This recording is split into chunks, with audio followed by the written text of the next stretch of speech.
ಕಾರ್ಗಿಲ್ ಯುದ್ಧದ 27ನೇ ವಾರ್ಷಿಕೋತ್ಸವದ ಅಂಗವಾಗಿ ಕೊಪ್ಪಳದಲ್ಲಿ ದೇಶಭಕ್ತಿ ಹಾಗೂ ಯೋಧರ ತ್ಯಾಗವನ್ನು ಸ್ಮರಿಸುವ ವಿಜಯ್ ಅಮೃತ ಕಳಶ ಕಾರ್ಯಕ್ರಮವನ್ನ ಭವ್ಯವಾಗಿ ಆಯೋಜಿಸಲಾಗಿತ್ತು. ಸಿವಿಸಿ ಫೌಂಡೇಶನ್ ಹಾಗೂ ವಿಜಯವಾಣಿ ದಿನಪತ್ರಿಕೆಯ ಸಹಯೋಗದಲ್ಲಿ ನಡೆದ ಕಾರ್ಯಕ್ರಮಕ್ಕೆ ವ್ಯಾಪಕ ಮೆಚ್ಚುಗೆ ಕೂಡ ವ್ಯಕ್ತವಾಯಿತು.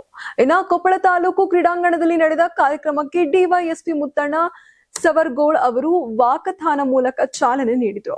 ಇನ್ನು ಶಾಲಾ ಕಾಲೇಜು ವಿದ್ಯಾರ್ಥಿಗಳು ಬರೋಬ್ಬರಿ 100 ಅಡಿ ಉದ್ದದ ರಾಷ್ಟ್ರಧ್ವಜವನ್ನ ಹಿಡಿದು ನಗರದ ಪ್ರಮುಖ ಮಾರ್ಗಗಳಲ್ಲಿ ಮೆರವಣಿಗೆಯನ್ನು ನಡೆಸಿದ್ರು.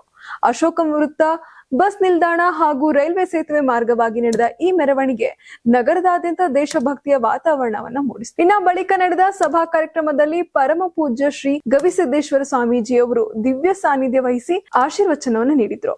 ಇದೇ ವೇಳೆ ದೇಶ ಸೇವೆಯಲ್ಲಿ ತಮ್ಮ ಅಮೂಲ್ಯ ಕೊಡುಗೆ ನೀಡಿದ 11 ನಿವೃತ್ತ ಸೈನಿಕರನ್ನ ಗೌರವ ಪೂರ್ವಕವಾಗಿ ಸನ್ಮಾನಿಸಲಾಯಿತು. ಕಾರ್ಯಕ್ರಮದಲ್ಲಿ ಹಿರಿಯ ವಕೀಲರಾದ ವಿಎಂ ಬೂಸನೂರ್ಮಠ ರಾಘವೇಂದ್ರ ಪಾನಗಂಟಿ, ಕ್ರೀಡಾ ಇಲಾಖೆ ಸಹಾಯಕ ನಿರ್ದೇಶಕ ವಿಠಲ್ ಜಾಬಗೌಡರ್, ವಿಜಯವಾಣಿ ಸ್ಥಾನಿಕ ಸಂಪಾದಕ ಜಗನ್ನಾಥ್ ದೇಸಾಯಿ, ಎಸ್ವಿ ಶಿಕ್ಷಣ ಸಂಸ್ಥೆಯ ಸಿಇಒ ಡಾಕ್ಟರ್ ಜಗದೀಶ್ ಅಂಗಡಿ ಹಾಗೂ ನಿವೃತ್ತ ಸೈನಿಕ ಉಮೇಶ್ ಕಾಮನೂರ್ ಸೇರಿದಂತೆ ಗಣ್ಯರು ಭಾಗವಹಿಸಿದ್ರು.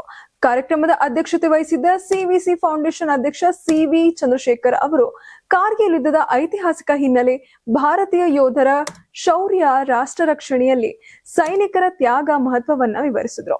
ಇನ್ನು ಯುವ ಪೀಳಿಗೆಯಲ್ಲಿ ದೇಶ ಪ್ರೇಮ, ರಾಷ್ಟ್ರಾಭಿಮಾನ ಹಾಗೂ ಸೈನಿಕರ ಸೇವೆಯ ಬಗ್ಗೆ ಅರಿವು ಮೂಡಿಸುವ ಉದ್ದೇಶದಿಂದ ಆಯೋಜಿಸಲಾಗಿದ್ದ ಈ ಕಾರ್ಯಕ್ರಮದಲ್ಲಿ ವಿವಿಧ ಕ್ಷೇತ್ರಗಳ ಗಣ್ಯರು, ನಿವೃತ್ತ ಯೋಧರು ಹಾಗೂ ಸಾರ್ವಜನಿಕರು ಮತ್ತು ಪತ್ರಕರ್ತರು ಹೆಚ್ಚಿನ ಸಂಖ್ಯೆಯಲ್ಲಿ ಪಾಲ್ಗೊಂಡು ಕಾರ್ಯಕ್ರಮವನ್ನು ಯಶಸ್ವಿಗೊಳಿಸಿದ್ದಾರೆ.